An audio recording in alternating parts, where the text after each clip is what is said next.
नमस्कार दोस्तों, मैं doctor Rajat Manchanda working as a consultant neurologist at Satpath lab on every Friday from 4 to 5 PM. दोस्तों, आज हम न्यूरोपैथी के बारे में चर्चा करेंगे। न्यूरोपैथी जो कि आम भाषा में नसों की कमजोरी को कहा जा सकता है।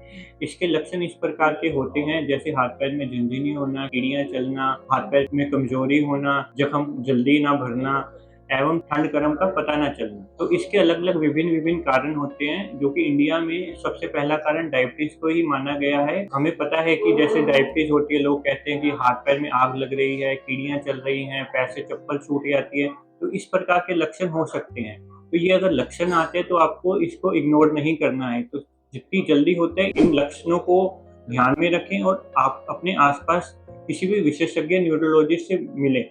डायबिटीज के अलावा अलग-अलग विभिन्न कारण हैं, जिसमें कंप्रेसिव न्यूरोपैथी होती है, जिसको हम कार्पल टनल सिंड्रोम कहते हैं, और नॉन कंप्रेसिव में मेटाबॉलिक, जिसमें B12 की डेफिशिएंसी हो जाना, टॉक्सिक और ड्रग इंड्यूस, जिसमें टीबी की जो दवाइयाँ लेते हैं जिसमें आइसोनियाज़िड होता है, उस पे भी न्यूरोपैथी हो सकती है। इसके अलावा GBS, auto immune vasculitis and कुष्ठ रोग जैसी बीमारियां भी आती हैं। इसलिए इन बीमारियों न्यूरोपैथी को पहचानने के लिए आपको पहले लक्षण का पहचानना आवश्यक है, और उसके बाद लक्षण के पहचानने के बाद ये बीमारी हुई क्यों है, जैसे डायबिटीज हुई है तो डायबिटीज का ध्यान रखना चाहिए, और इन्फेक्शन से हुई है तो इन्फेक्शन का ध्यान रखना चाहिए। तो इसीलिए आप इन बीमारियों को ध्यान में रखें और अपने जल्दी से जल्दी नियरेस्ट विशेषज्ञ से मिलें।